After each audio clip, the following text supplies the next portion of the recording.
Well, hello everyone. It's a lovely Wednesday morning here in Australia, and a big warm welcome to those who are watching. And I believe we should have a whole bunch of people from the Australian continent and maybe even the west coast of the US.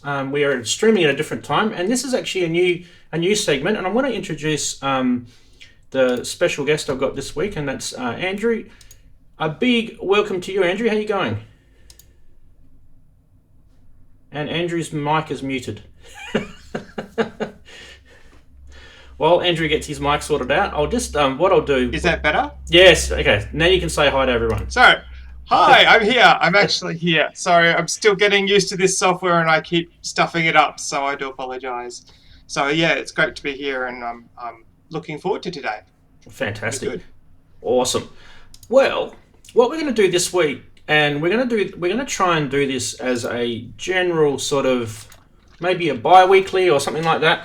We'll see what happens anyway. Andrew and I have decided that we're going to be doing a stream on MIDI because we do get a lot of questions on MIDI, and Andrew being an absolute gun with MIDI, he's probably the best person to have beside me. And, I don't think I'm too shabby with MIDI either. So with us two on your side, I think you guys are probably in good hands. Now, what we're planning to do is we're going to have a little bit of a format to the show each time. We're going to try and keep the show pretty brief, so I won't rub it on too long. But you can already see in the topics we have. We're going to be talking today about May's MIDI month. So we're going to talk about that a little bit. We've got a couple of videos to show, and we've got a couple of products to talk about, as well as some DIY projects you might want to get your teeth sunk into. Andrew's going to show something he's working on. And then afterwards, we're going to do a bit of Q&A if we've got a bit of time, and you guys can jump into chat and join us. We're a bit of a friendly bunch. So while we've got chat open, a big hi to Neil, Ron and Michael. Thanks for joining us. And there's a few other people who are lurking, so jump into chat. I do want to say hi to you. Anyway, without further ado, let's get stuck into the show.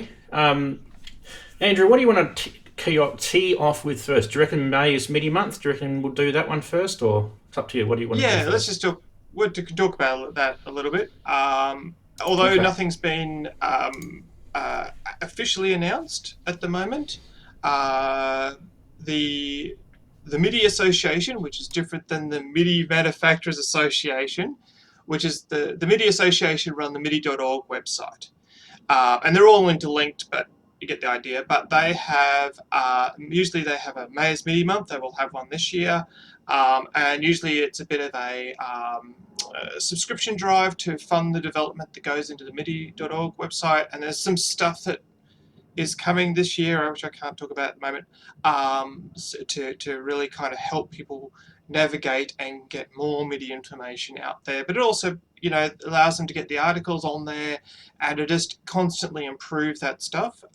May's MIDI month also will do what they usually do, which is have articles, a lot more articles during that period of time. And from what I gather, they're also going to be having sessions kind of similar to this, where you can actually talk to some of the experts that are actually working on the new specifications and actually ask all of those kinds of in-depth questions that are there. So yeah, join the MIDI Association, get in there.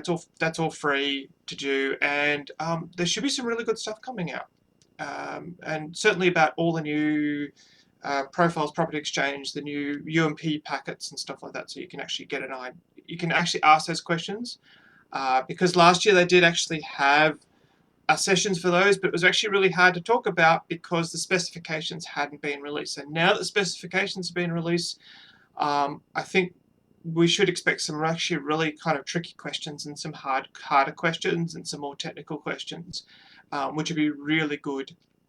And obviously, if you're just a musician who's really into MIDI as well, I think there'll be a session about that as well. So that'll be actually really good to kind of ask those kinds of general, how does this affect me, question. And no, you don't need to throw away all your existing MIDI gear. That's the first thing everyone needs to know, because everyone asks that question. Do I just throw stuff away? No.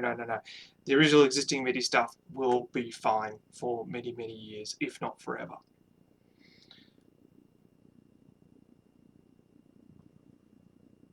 Oh, you've muted.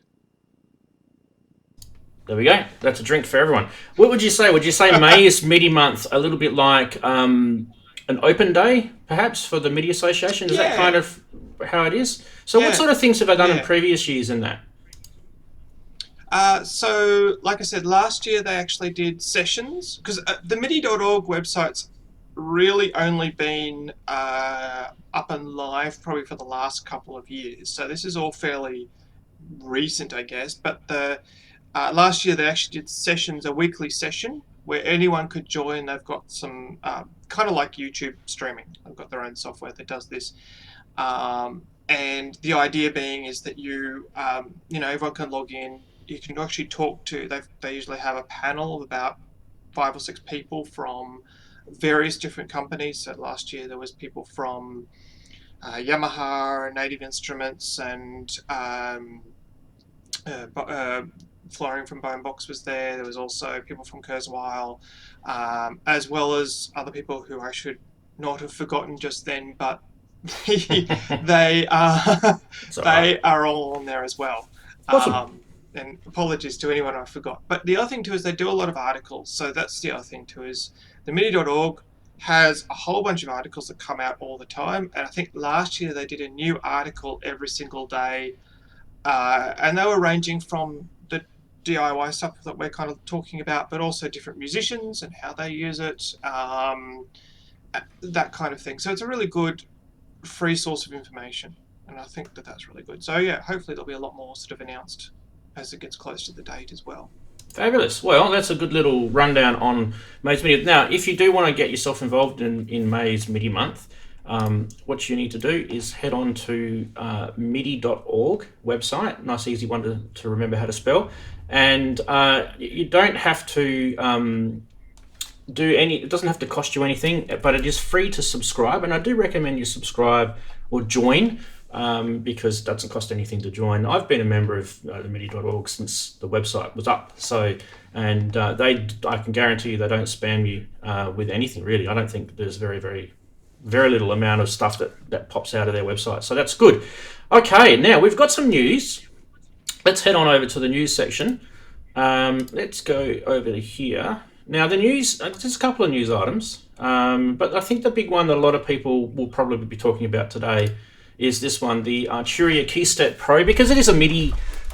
We're talking MIDI this week, so this is a MIDI controller. Yes, it is also a CV controller as well. It is also a sequencer, and a few other bits and pieces. But this one's got everyone's jaws wagging a bit. So let's just have a little bit of a talk about the Keystep Pro, and I'll just we don't need to see the graphic. I don't have one here. But Andrew, do you have any thoughts about that? I mean, I've got some things I want to say, but I'll let you go first. Do you have any sort of thoughts about that, the Keystep Pro? Yeah, look, I unfortunately I did see this at the beginning of the year at NAMM, and then I forgot to go back and actually have a proper look at it. But it looks interesting. I think it's that real blend of the Keystep and the Keystep Pro, obviously. But as a sort of MIDI controller, especially if you're doing a lot of sort of doorless jams and stuff like that, I think it'd be a really kind of clever little device, actually. Yeah, that's pretty much what I want to say about that. I think it's got some good things. I'm curious about people who have got existing gear to see what they would think of it too. Okay, fantastic. Okay, well, my view of it is, let's have a little bit of a look at this. I think it looks a little bit like these two products merged together. Yeah. And as you can see, I've got them. So does that mean I need to go out and buy myself a Keystep Pro? This is just my own personal view. Do I need to go and buy myself one of these if I've already got that? And I don't think I do. There's my answer. No. I don't think that actually gives me any benefit to something that I've already got here.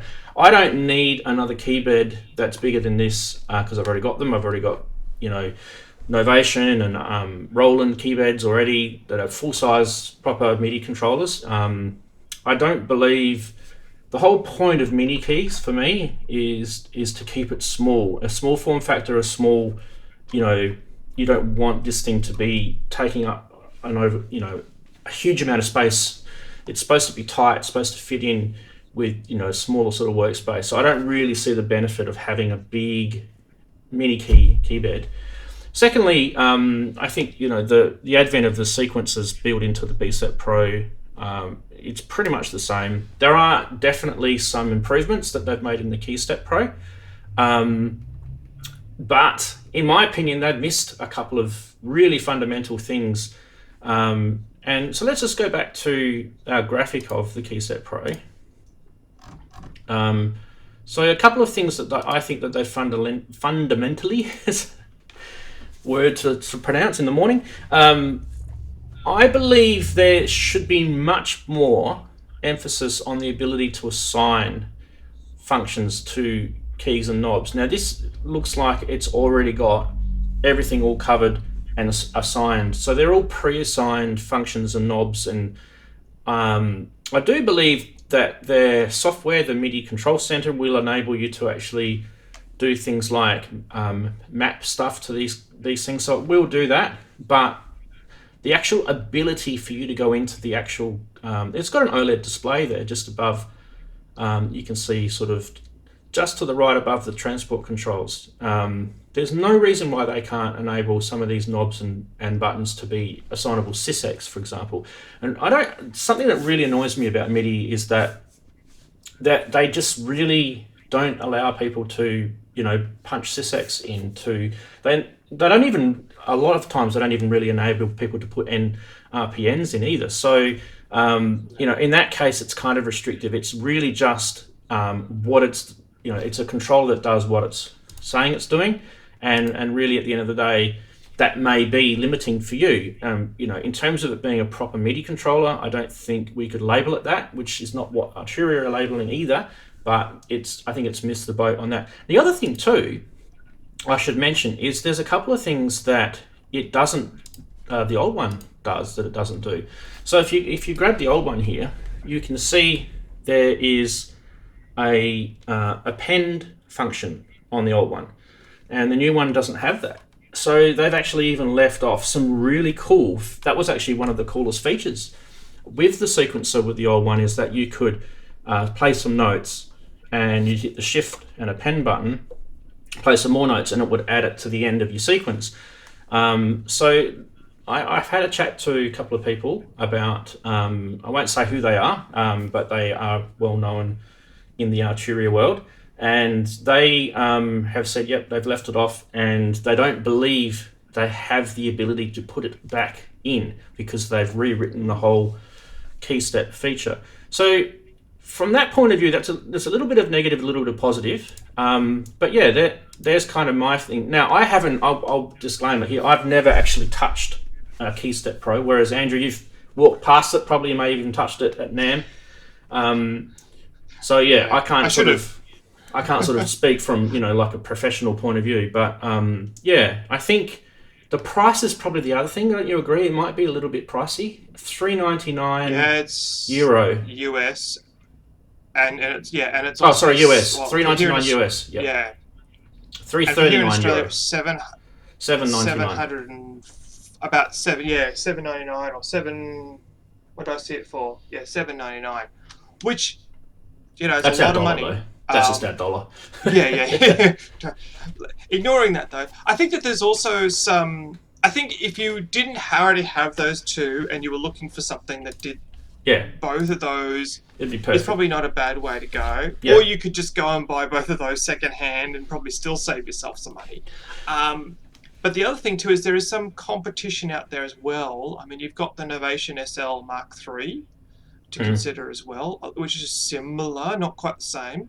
But the other one I would put down as interesting is the new Launchpad, right? The Launchpad Pro Mark III. And while it doesn't have a keyboard, it's still got the 4 channels, which are polyphonic, no CV out, but you know, that really comes down to your setup. If you don't have a use for CV, why bother? But it's actually, you know, and that's, you know, 32 step, all the rest of it's polyphonic. And again, a little different, but it's also a bit cheaper too. I think the Mark III goes for Australian dollars $640 or thereabouts, but I don't know what the US dollars for that is. Almost half But now. that's not. It's almost half. Yeah. Yeah. So probably 3. Yeah. So it's probably for the US probably $50 cheaper or $100 cheaper or something like that. But Yeah. that's a consideration as well. I think it really fits in that. I think it's a good point that you mentioned about the Novation stuff. Like the 49 SL Mark III is a really, really nice keyboard. There's a lot of functionality in it, and I believe Novation have been actually pretty active in keeping that firmware going on that too. So if you are actually after a decent MIDI control, that's got full size keys as well. So when you're starting to head into that bigger MIDI controller sort of format, I think the decision about making like Arturia making an Arturia Keystep Pro, but keeping the MIDI keys, I think that's going to be probably a big point of argument across the world in terms of whether they should have made it full-size keys, whether they should have kept it MIDI keys. There'll be people that will say that, on both camps, they'll be happy. But, you're looking at the price for things like launch pads and the Novation gear, it's actually pretty nicely priced as well. I do believe, though, that the Keystep Pro will probably drop in price after the initial launch. They'll probably usually things are usually a little bit pricey at first, and then about 6 months to a year later they usually bring them down a little bit in price to sort of deal with that. Now, Andrew, you've paused, so I don't know whether that means you've dropped out on me or not, but hopefully we'll get Andrew back for a sec. I'll just put myself on here so we don't stare at Andrew paused. He might need to call back in if he's dropped out. But yeah, so the other thing that we probably should mention too is that he's frozen. He's just said in the chat. The other thing that we should mention too is, Andrew, just on a sort of technical note, if you're frozen and you can't get unfrozen, just restart and just join in back again, and you should be able to get it going again. Sometimes it's the internet. I know my internet should be working. The stream's just, the guys in the stream still there. A few people in the chat today are making some nice comments, so let's bring those up. Bang, bang, bang. I don't know why I can't see the chat on the right-hand side of me today. It's been a bit weird. Maybe we need to scroll it down or something. What's going on here? All right, that doesn't seem to be working. Yeah, that's a bit weird. I'm back. Sorry about that. That's all right. I don't know what's going on with my chat room. It's you've gone mute again on me. No, you're not muted. Sorry. You're not muted. You're fine. You're working. Yep. Oh, there we go. Okay, It's moving now. Sorry about that. We don't want to move that. We want to actually get that to come. There we go. Right. And then we want to bring that down. There we go. That's better. I'll just leave it like that. It's just to show you guys a bit of the. I'm zooming in a little bit on a browser window so we can see the chat. So yeah, couple of points there. Yeah, so people are sort of agreeing with what we're saying pretty much. Similar sort of things. Launchpad was mentioned. Novation 49 SL Mark III was mentioned. Yeah. The other thing too is that I don't know, Andrew, you probably agree with me or disagree, but do you need a Keystep Pro if you've already got a MIDI sequencer of some sort? So I've got an Akai MPC Live, and you've got a Synthstrom Deluge. So really, the duties of those things are going to far benefit you than what a Keystep will. So you're probably not going to be a purchaser of this if you've got that already. So no. Although I have been tempted by the Launchpad Pro because I would like to have a really nice interface into the Deluge, and that's velocity sensitive. Yep. But I don't like keys. Yeah. All right. Well, why don't we jump into the next thing? Now, Andrew, you might want to introduce this. This is the video that I've got teed up called Greg's Harp. Yes. Tell us a little bit about it, and once you've done that, I'll jump across to play it for you. So what are we about to watch? So I just like to look at some of the really interesting things that people do online, and this is a stringed instrument, a MIDI-controlled stringed instrument, where someone has pretty much built a 3-string harp, and they have little actuators which are all controlled by MIDI. They have it so that it's 3-note, and so obviously it goes between the different notes it changes notes and changes strings depending on what keys you're holding down. But it's there's a really good web page on it, and I'll link it in the chat. But it's actually got an amazing amount of engineering that's gone into it. So for me, this is a really fascinating project just for the sheer amount of work that's gone into it and what they've done. All right, let's watch the vid so we can get them. Play it. Yeah, let's get them excited.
Very, very good. Now, I won't say that's creepy at all. I don't know if you guys get the bad pug there.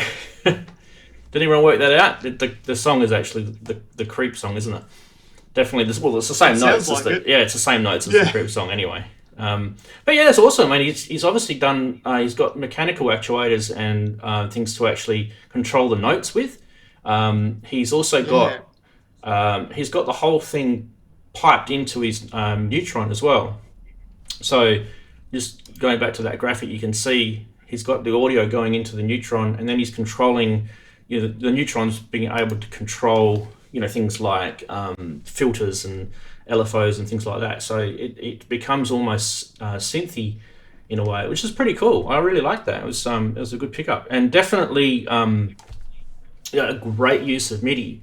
MIDI mechanical, we should call that, should we? MIDI mechanical. Yes. Mechanical audio. It's acoustic in a way. It's acoustic. Yeah. So few people said that they liked it. So Neil said he thought it was pretty awesome. Big hi to Matthew that's popped in as well. Just thought I'd mention that as well while we're quickly there. So yeah. So speaking of kind of DIY projects, this is probably where the growth, I reckon, in MIDI is going, isn't it? The DIY, you probably might have noticed when I went to that screen before, when I showed the beat step, you saw that bit of Arduino stuff sort of hanging on the side here. And, we all kind of muck around with MIDI. There's a MIDI DIN connector there. And there's an Arduino with a USB shield and a breadboard, and that.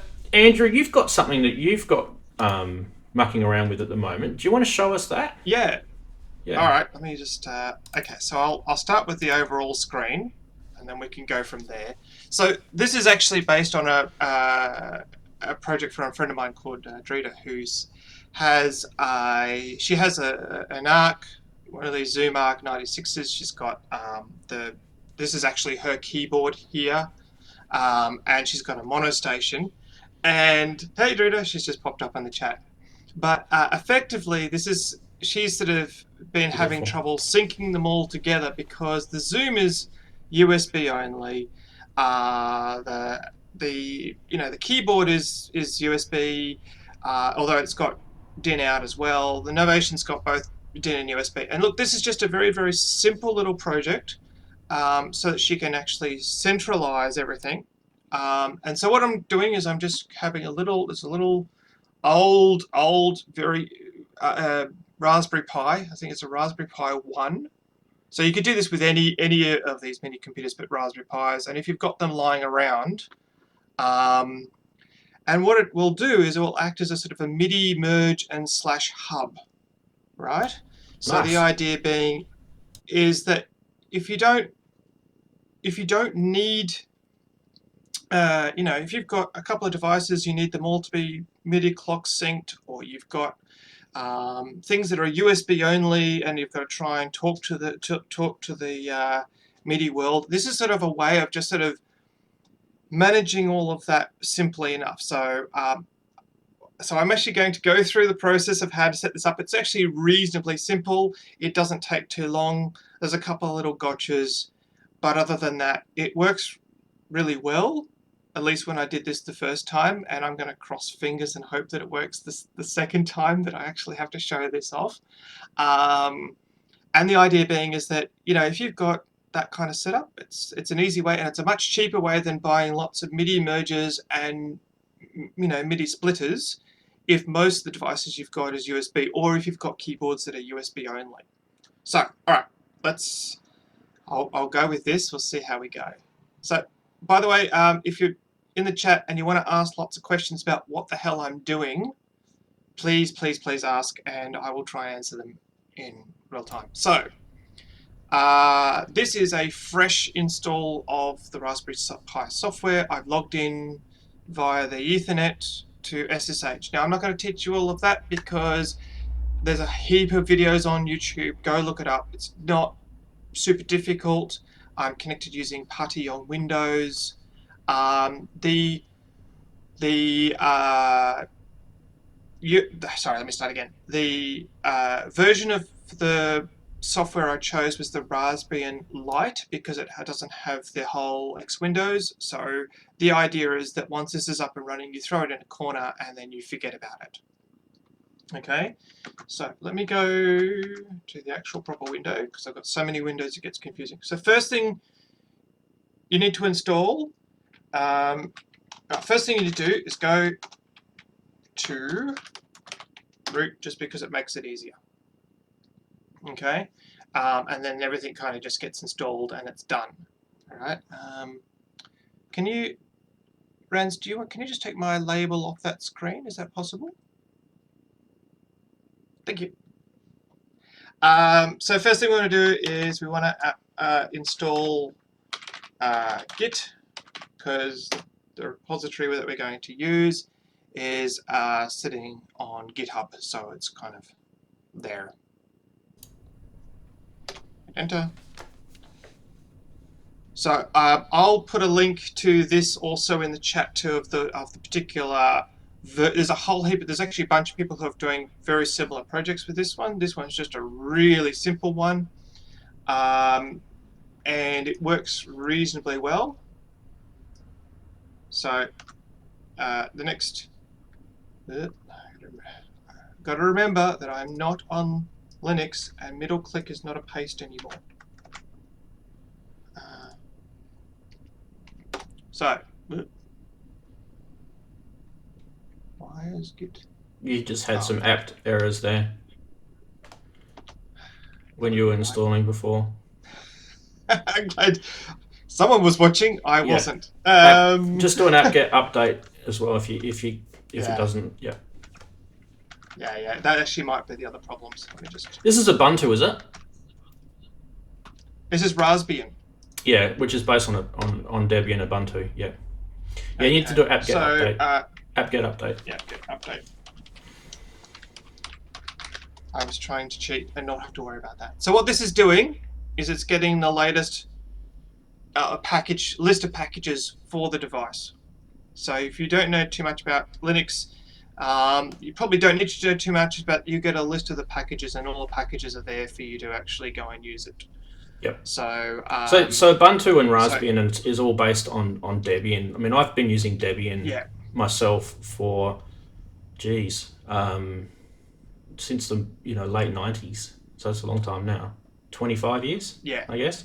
The guy that actually originally started Debian, his name's Ian. He's no longer with us actually. No. So he died a few years ago. But the project his wife was named Deb.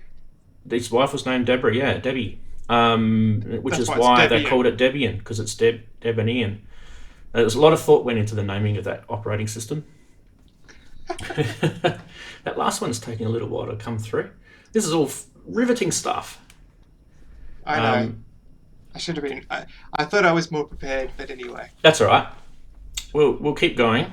Here we go. There we go. That was just a big package. The other thing to remember too is that because this is the original Raspbian, it's actually incredibly slow device, and it's Right. like at the moment it's also running off a really old 2 gig SD card that I had lying around.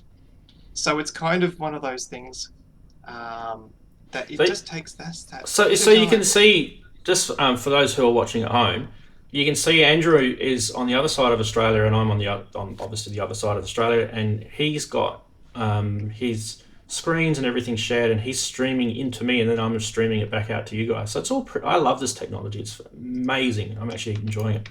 Let's go back to Andrew. All right.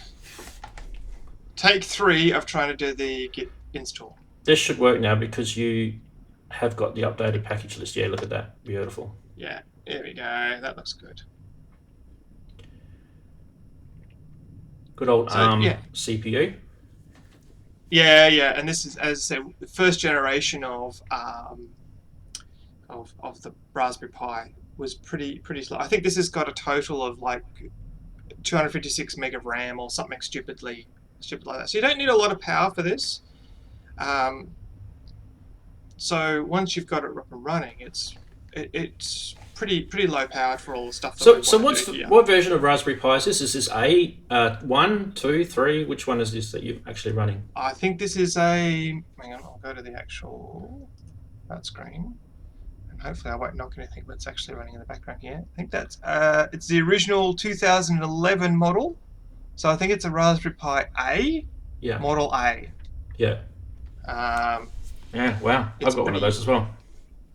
Yeah, well, I purposely picked this because it's sitting in a drawer where it kind of doesn't do a lot, right? So it's actually it actually just, I've got all these little mini computers that, like a lot of people, I bought Raspberry Pis when they first came out, and they were, I went, oh, this is exciting, and I ran a bunch of stuff off them, and then I didn't tend to use them much because they're a bit underpowered. So this is actually a really good project for those kinds of things where you go, definitely. Oh, okay, I need to do that. Right. Oops. So this is me not. So at the moment. Yeah. So what you're doing now is you're using GitHub, and that little command. What he does then is he's going into one of the GitHub repositories, and it's cloning a specific project called Raspberry USB MIDI host. And then what he does now is, because he's got the source code, he's now able to actually set up that code locally on his Raspberry Pi. He just pulls the git clone command, pulls it from GitHub, and then the next command he did is actually the setup command, and it's a bit like, text console based computing, exciting stuff, but we'll get there eventually. Don't worry, hang in there, guys. We'll see something really cool in a minute. For those who people will enjoy this though, some people. So I'm not gonna knock it because I love this sort of stuff. So I'm a real Linux person. Now that we've got that up and running, what happens is, now I'll show this because it might actually. So this is their system MIDI devices that are on all Linux computers. So now, if I go back to I'll go back to the actual screen here. Now you see here at the moment I don't have anything plugged into my disgustingly old MIDI device. USB hub. Yep. Hub. Sorry, not a device. So grab cables. So I'm actually going to do this in real time. And I'm going to plug this into. I have to get up and do this. And hopefully not knock too many leads. Going into the back of the circuit monitor station. Yep. Right, which is already turned on. Now, so what ends up happening is if I run this command again, just to show you, you'll see it actually now. Oh, hang on, if I go to the actual right screen. So I just ran that application, just ran that connect again, which gives me the list of all the MIDI devices. You'll now see the it's got circuit monitor station. Yeah, beautiful. Circuit monitor station. So now, if I grab another MIDI cable, not MIDI cable, USB cable, because talking so much MIDI, I'm getting confused. Now, just a quick point of maybe a technical point. When it lists circuit monitor station MIDI 1, right? Is that class compliant? Yes. Is that a class compliant device notification? Yeah, okay, cool. Yes. So all of these are what we call class compliant USB devices. So they're devices that don't need special drivers. Good. Most USB equipment these days does not require drivers. Hopefully, Roland, you're listening to this. Roland, just a company in Japan. Are you listening, Roland? And hopefully the Axiom as well will work. Yep. We've had a few little issues with this in the past. So there we go. This is now working. Done. Beautiful. Right. So now that I've plugged in the Axiom, you can see that it's here, and you can see it says connecting to 20, which is the MIDI circuit, and that's connecting from 20. So what it's done is it's automatically linked these two devices together. So if I play this, I'll go back to the other screen. Unfortunately, I don't have any audio set up, which is a bit sad on my part. But if I actually play this, which you can't really see, it's actually sending signal to the monostation. Provided they're all on the same channel and all the rest of it, it will automatically send between the two devices. Right. Okay. So that it's it's all of the knobs and all the rest of it is set up on here. They'll play stuff on the monostation. I'll show this a bit better when I get to the deluge as well. So obviously the next thing I want to do is so we can keep plugging in more and more devices. Okay. So and that's the other thing I want to really highlight. Yep. Yeah. So I'm going to plug in the deluge. I've got these stupidly long USB cables, but you get the picture. Okay. Turn on the deluge. Right. And the deluge, which has got, I don't know if you guys can hear that, it's got a built-in speaker which sounds pretty horrible at the moment. Yeah, we can hear it. Yeah. So I can now just go shift learn. Hang on, it is right. Shift learn. Of course, shift learn. I'm going to do it this way, don't I? So learn shift.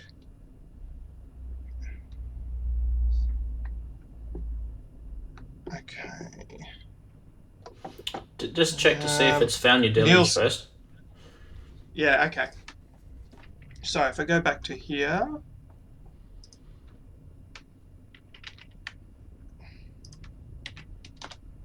So now. Yeah, it's got the deluge. It's done the deluge, and you can see that it's all sort of connecting in between. So one of the things that I would actually also make sure that you do, this is a bit of a gotcha, is make sure that only one device sends out MIDI clock. Okay? So one of the big things is I've really made sure that only the deluge sends the MIDI clock. So when I hit play on this, you can see, hang on, let me actually go to the actual right screen. Yeah. I'll get there. It's a bit hard to see under this light, but if I hit play on here, you'll see that it actually starts playing over on the actual monostation. Okay, I know it's a bit faint. I can just see it. Yep. All right, if I turn off that light, it might. It's a bit hard to see, unfortunately, with this kind of light. You can see the lights moving. Yep. Yeah. So, hang on, I'm going to get up for this bit because so I can actually now go shift learn.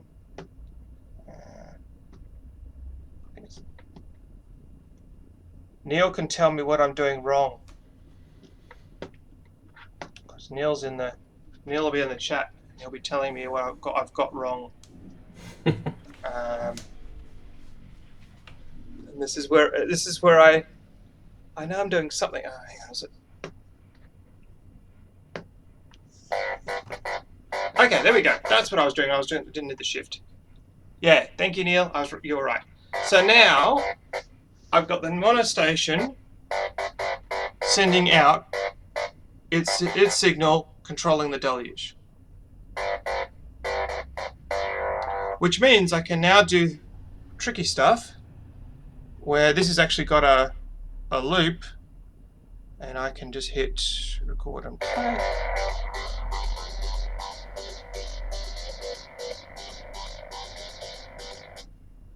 Alright, so it's now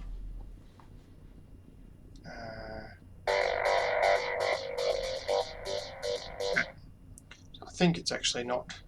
There it is, there's the notes. So you can kind of see that it's actually taken the loop that was in the mono station and put it into the deluge. So you've kind of then I can play Copy it back sequences. if I really want to. Yeah, copy sequences between the two. And because they're all synced, it works. So the idea, the deluge is a little bit weird with its MIDI learn stuff, and you know, but the idea being is that for someone like Drita, who I mentioned earlier, she can actually have the brain being her arc or being whatever, controlling whatever the mono station is doing and controlling, and then having her keyboard as well also come in. So this is just a little simple device, and away we go. There's the only couple of little gotchas with this particular application. I'm just going to go back. So one thing I noticed is that when you first, because you can turn this off and restart it up, when you first turn it on, it actually doesn't detect the USB devices until it's actually got the first one plugged in. So it's a little bit annoying in that respect, but we can fix that just by doing the following, which is a bit of a hack, but it works. And I'm not going to, if anyone wants to argue with me otherwise. You haven't got a few installed. Oh, hang on. I'll just do this. There are other editors. I'm just used to Vim, and I try and use things like Nano, which is just like another little editor, and it drives me nuts. But I can actually just do it another way. Hang on.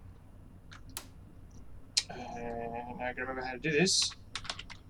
Okay.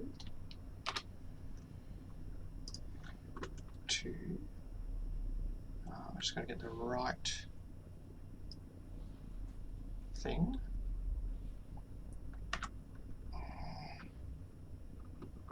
Oops.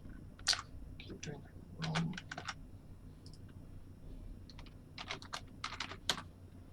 Etc.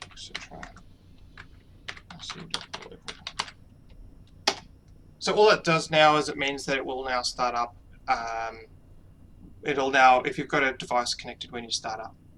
So apart from that, it's, as I said, it's a really simple little tool. It allows you to have all the different devices you want to have hooked in, and you don't need lots of MIDI cables everywhere. If you do have devices that don't have USB, then I recommend you get something like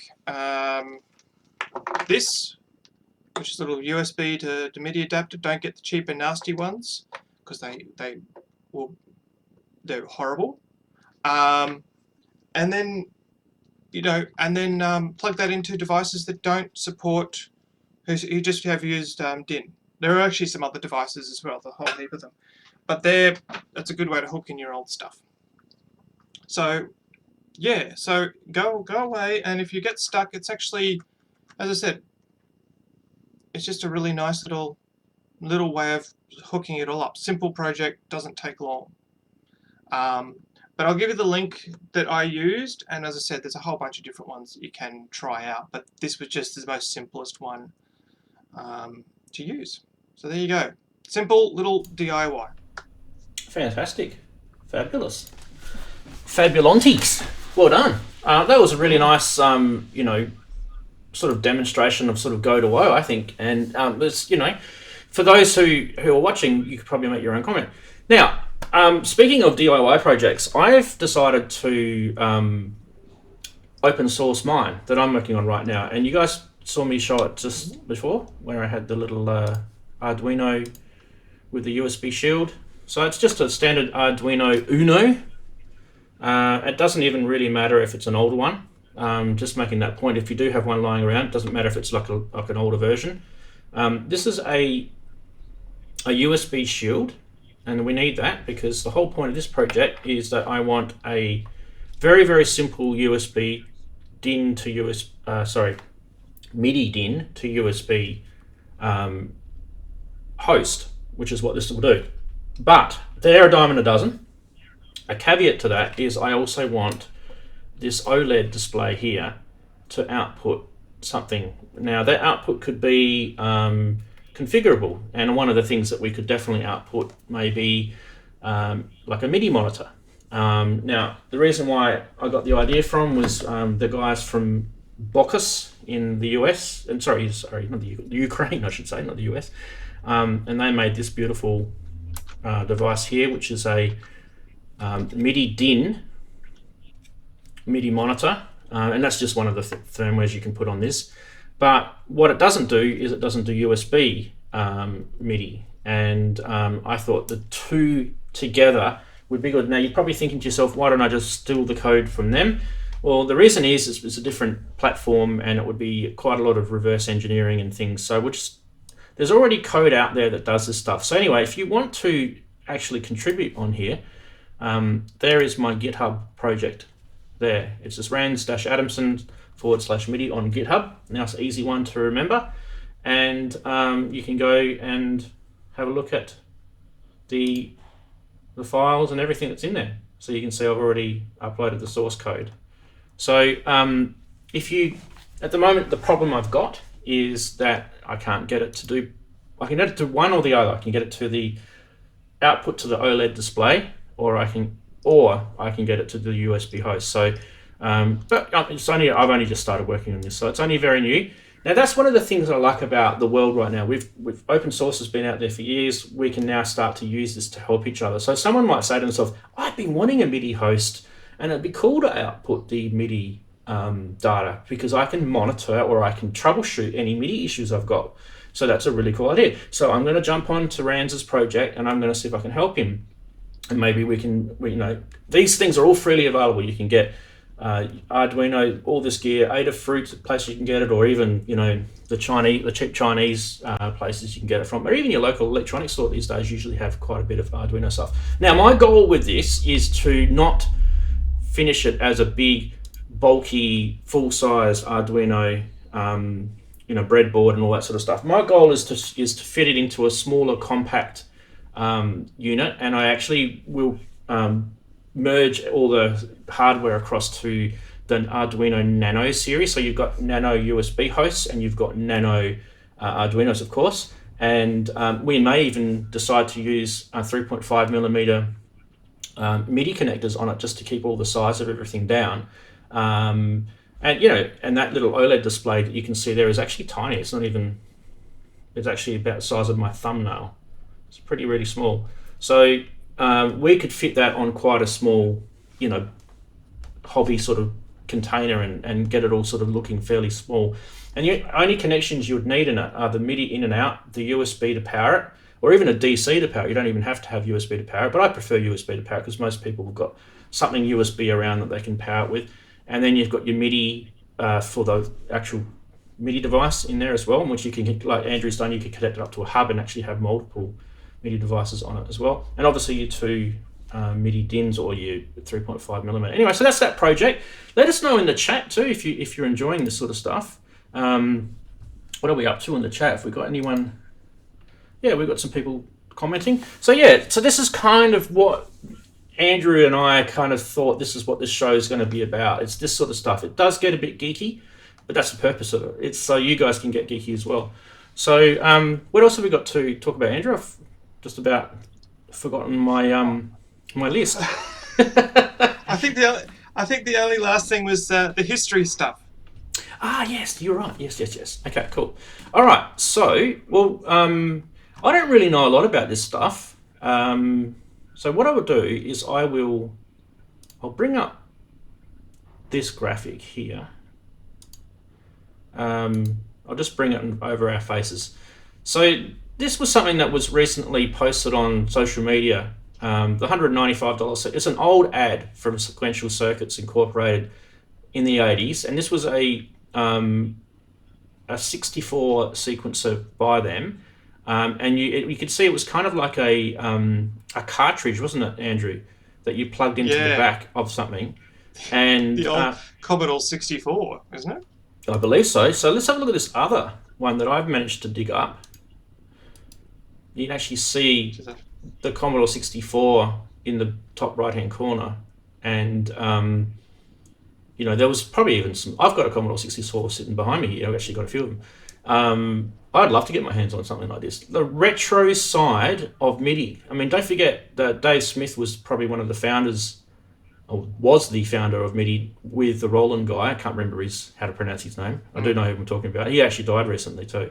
But and as you all know, Dave Smith has just turned 70. So you can see it's been around for a good 30, what is it, nearly 40 years? 37 years, yeah. Nearly, 37 years. So look at the computers they were using back in those days. Commodore 64s, what was this, about 83? I think this was, when this came out. Yeah, but I tell you what, this would be really advanced for its time. I mean, it would have been lots of arrow keys and literally manually. I mean, we take a lot of things for granted now when you can literally just draw your notes in and, oh, well, that's all good. But, at the time, that would have been really advanced, and you literally would have been putting your notes in, either recording them in or manually entering the actual MIDI data. So, I mean, we've gone from a long way from having, for the average musician to actually understand that actual hardcore part of the technology, right? So I find this kind of stuff fascinating. And, the fact that it had, it looks like it's got SMPTE on it as well for the clock. So you could actually hook up all of your gear that wasn't MIDI at the time. If you look at that actual cartridge, I think the other photo's a bit better. But you can see that it's got those two plugs on the side of it, and various lights. It's actually better than most MIDI outboard gear today. I don't know how good the clock would have been on the Commodore 64 though. I don't know if it would have been very. I've actually got a better photo of it actually. Let's try this one. Okay. Oh, there you go. I'm trying to figure out if that. Yeah, it looks like it's not audio. It's clock of some description. It's clock select, and you got different different timings. So you can actually. Oh wow! You can actually dot clock. It's like a clock divider or a clock multiplier on it. Interesting. Someone in the chat will probably has probably used one of these. We've got an awesome community that's connected up with my channel, which is one of the really cool things. But yeah, that's really, really awesome. It actually kind of reminds me, and I wouldn't be surprised if someone stole the idea or the whole development of MIDI in those early days. They were sort of all watching each other and borrowing bits and I've got a Korg EX800, which is the same as the Poly 800. It's an analog synth, pretty basic paraphonic type analog synth from Korg in the early 80s, and it did have one of the early MIDI implementations on it. They'd actually upgraded the firmware EEPROM on it as time goes on, but the one I've got has got the original firmware on it, which is very, very archaic MIDI, and it's got a built-in sequencer. And it actually, when I saw that graphic, I thought to myself, wow, the way you program that sequencer is very similar to the way you program the sequencer on my EX800. So yeah, it's electronics or firmware or whatever you want to call it in those days. The digital ICs that were around were pretty basic. A lot of stuff was done on Z80s, weren't they, in those days?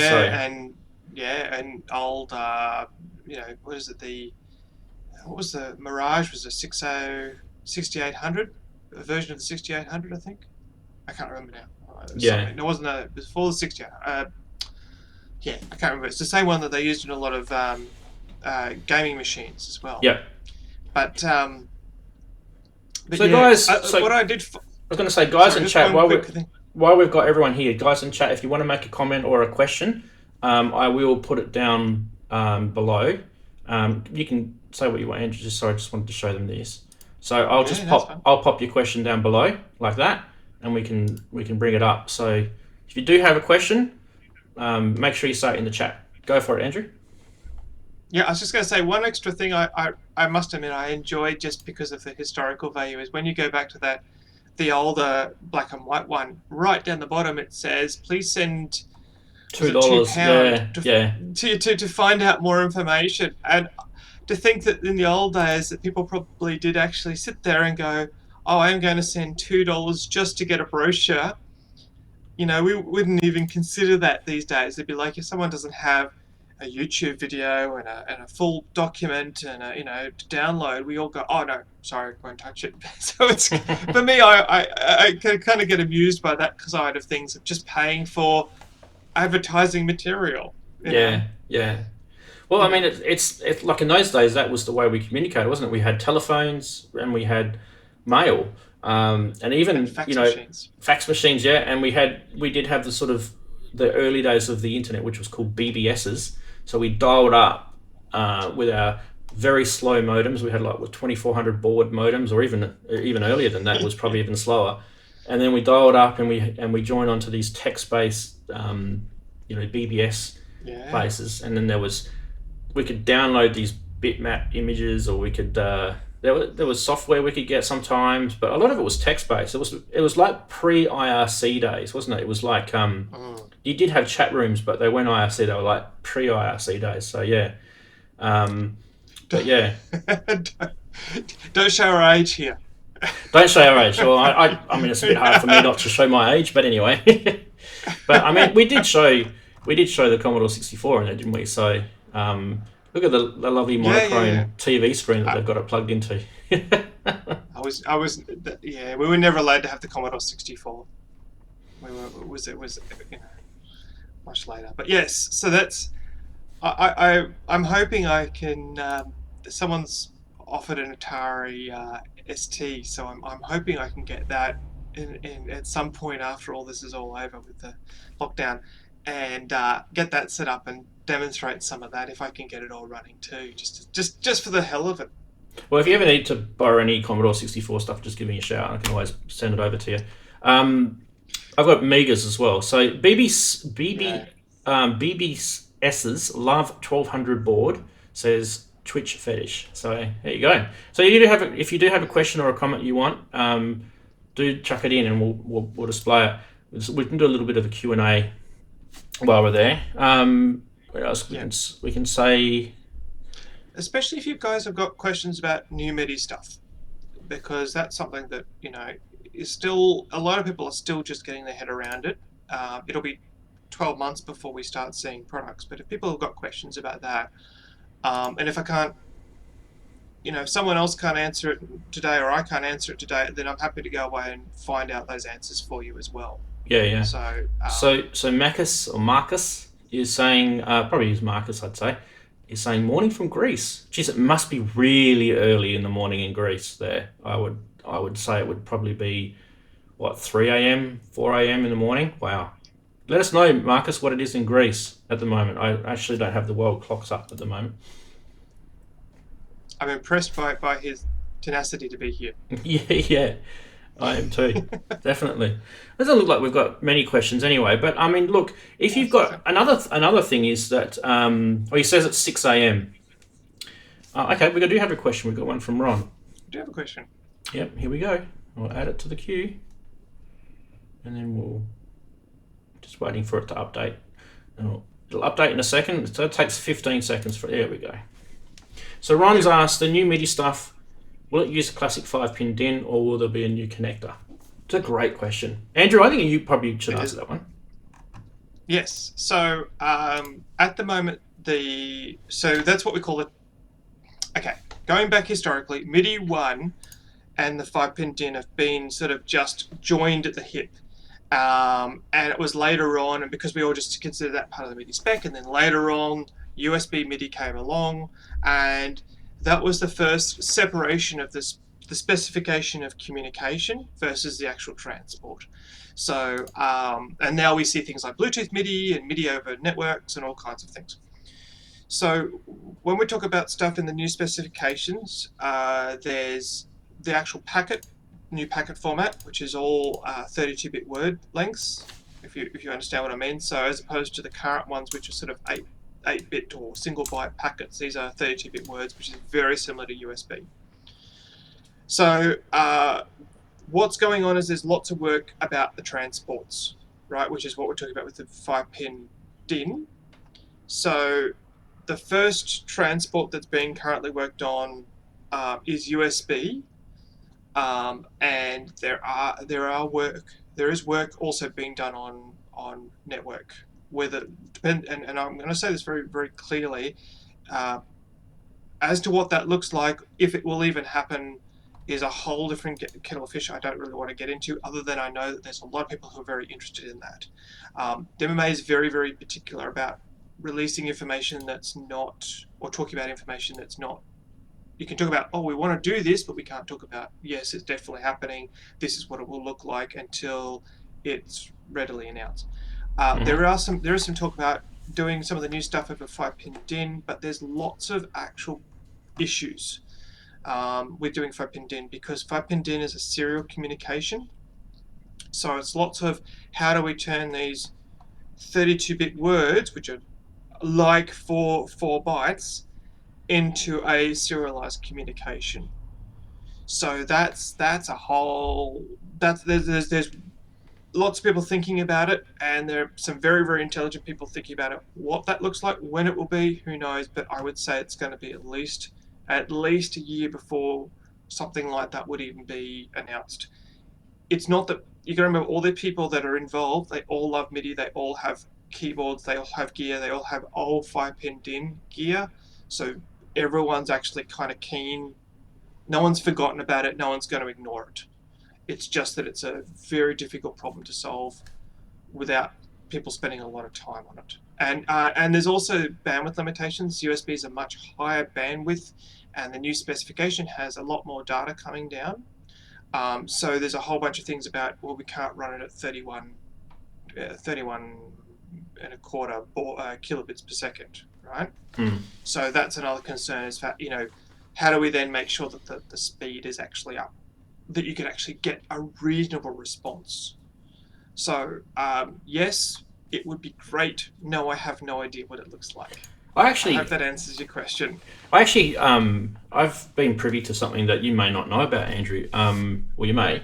So there has been some development with the MIDI DIN, form factor, and so technically, the point about MIDI DIN not having enough bandwidth is true with the current way the MIDI 1 spec is set up.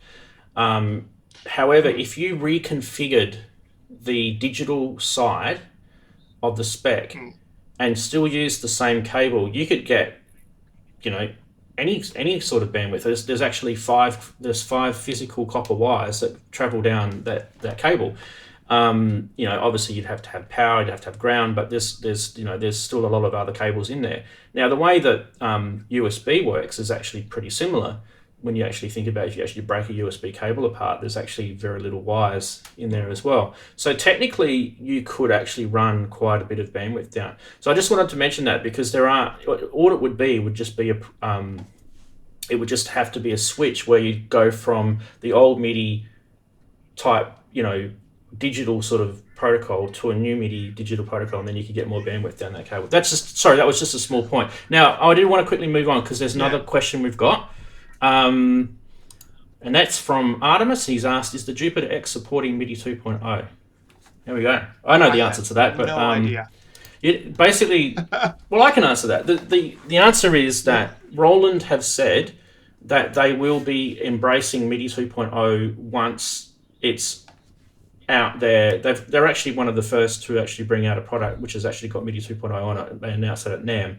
There'll be many of manufacturers that will put it on. Now, all it will mean is that some products they'll support MIDI 2.0 on because their firmware will be able to handle the update, and others they won't because the firmware doesn't have enough, you know, CPU power and memory to be able to handle the MIDI 2.0 update. So there'll be definitely retro products that you won't be able to do it. Now the thing that I think a lot of people may get themselves all worried about with MIDI 2.0, once it actually comes out, MIDI 2.0 will reverse back to MIDI 1 standard anyway. So if you've got an older bit of gear that doesn't ever get an update to MIDI 2, it'll still integrate into a MIDI 2 environment. So Artemis, I hope that answered you. Let us know if that answered your question, but Roland will be supporting MIDI 2.0. They've already showed their hand in this, and it's just a matter of time. When is the question?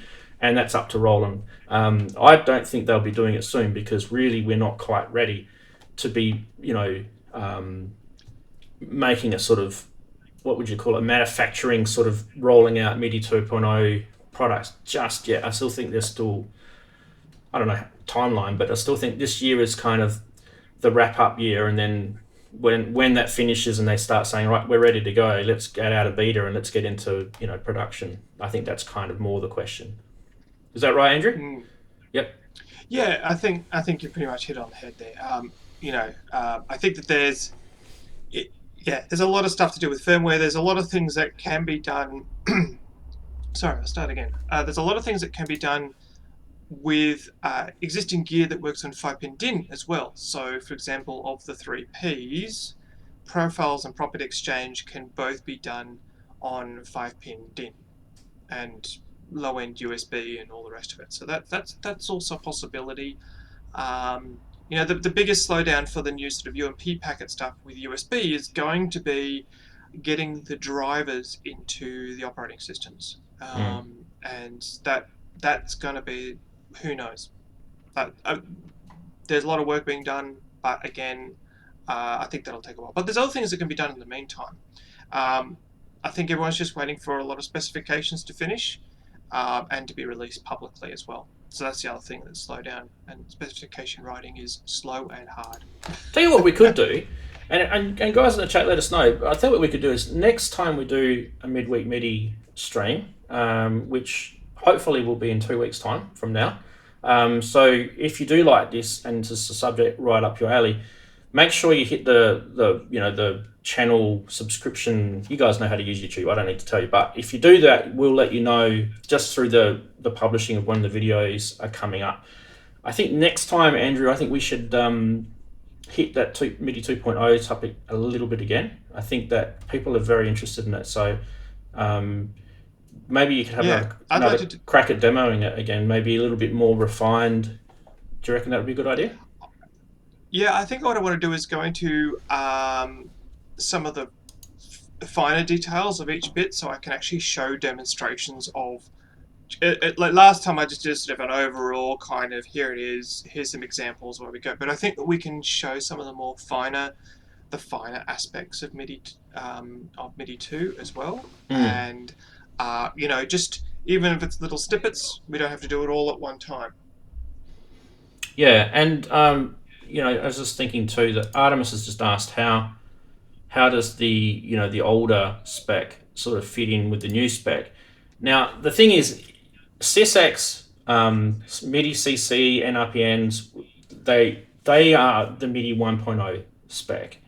So when you get to MIDI 2.0, they'll still be around, but they'll sit in the MIDI 1.0 engine. No. And then they won't? Okay. You tell me. No, they actually have their own, and so CC and NRPN actually have their own MIDI to channel voice messages, and SysX is done differently. So when you're running over the UMP packet, so this is where it gets a little bit confusing about, MIDI 2 is sort of broken up into different chunks. There's the capability inquiry and the profiles property exchange, which are all done over SysX. But the packetizing of the new MIDI 2 stuff, which you don't have to use, which is what all the new MIDI 2 voice channel messages are on, they actually have CC and NRPN, and they actually are done differently, and it's actually worthwhile covering because they are different, and they're more powerful, to be honest with you, and they're have a much better use case than them, especially for NRPNs. In RPNs, they have a much better use case than they have in MIDI 1. MIDI 1 use of NRPNs and RPNs is horrible. MIDI 2 really fixes, MIDI 2 UMP packets really fix that whole thing. Yeah, that's kind of where I was heading. What I was saying is the MIDI SysX that the CC, the NRPNs, they'll still exist, and you will still be able to use those, but it will be part of the MIDI 1.0 spec. And as Andrew said, that there is a new version of SysX and NRPNs and stuff in the new MIDI 2.0. But Andrew, the way I understand it is we probably won't even really need to touch that because of the way the 3Ps work. So I think we should probably get into that a little bit next time we go on the stream because I reckon people will be interested in that. I don't think, like, even a guy like me who gets really under the skin of MIDI 1.0, I don't think I'll even need to go there because a lot of the stuff that I want to do, the MIDI 2.0 will already handle just natively. And I think you guys will find out how actually really cool the new spec will be. And just remember too, this is actually, it's like a spec, a live spec in progress. So they want this to be future-proof. So obviously there's going to be people that will have ideas and they'll be listening. So, Andrew can actually pop those ideas back to the MIDI Association if it's something, definitely valid. Within reason, but yes. I mean, the other thing too is I always say to people, if you have a particular view about it, put things on the MIDI.org forum because people on that are people who are involved in the MMA and there's certain areas that I work in and there's a lot of areas that have a lot of other people work in. So if you've got a particular thing, don't just rely on me because I'm just one voice of a lot of people. Put it up there because they do watch that and they do respond and they do think about things that people put up there as well. Yeah, and Ron's asked, will the MIDI 2.0 lift the 16 device limit? I mean, I know the answer to that, but I'll let you answer that, Andrew. Kind of. Yes, but there's actually tricks to it, which is a whole topic in itself, believe it or not. Yes, so technically, there are 16 groups of 16 channels, but there's actually a lot more to it, and I'm waiting on one more spec to come on through before I want to talk about that. But it's actually but it's still 16. It's still groups of 16 channels. Yeah. So I want to go into that because it's actually a bit more complicated than people realize. That part of it, in my opinion, is probably the weak part of the new spec. But having said that, how many devices do we really want to hook up? Like, seriously, what do you say to 16 times 16? That's a lot of how big's your studio? Seriously. Well, there's going to be, that's per device, and then each device. That's per physical device or per software or something. That's not. I could have. Not that I would, but on those devices that I had on the table, each one of those can have 16 by 16. Channels, if they were that advanced. It's not an overall limit, it's just that per device. And when I say device, it's software and hardware, but it's actually... So that's a lot to work with. So you'd have to have one hell of a Rompler or something that would do 256 channels. Yeah, like you'd have to have like a room full of, maybe 128 Kyras. Just to give you an example. And even then, why would you want that? Even then, viruses or something. That's right. Why would you want that? Yeah. Well, even then, that's still 16 channels.